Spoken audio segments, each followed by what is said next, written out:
Requirements pa uwi ng Pilipinas galing ng Saudi Arabia. Kailangan nyo ng valid passport, confirmed ticket, exit and re-entry visa pag magbabakasyon, and final exit visa pag magpo-for good na kayo. At e-travel QR code. Ang e-travel QR code po ay hindi po application. Punta po kayo ng Google or any internet browser at i-type nyo ang etravel.gov.ph. Ilalagay ko rin po ang link sa comment section para mas madaling hanapin. Pwede kayong mag-register 3 araw bago ang inyong departure or at least 72 hours.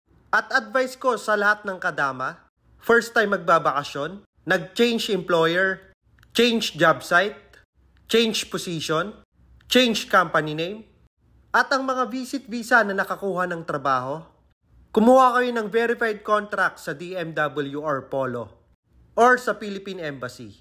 Para pag uwi nyo ng Pilipinas, hindi kayo mahirapang kumuha ng OEC dahil isa yan sa requirements.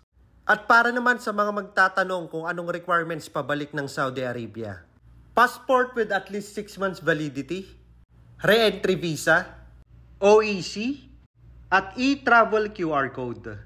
You can register 3 days before or at least 72 hours before departure. Thank you for watching, and sharing is caring.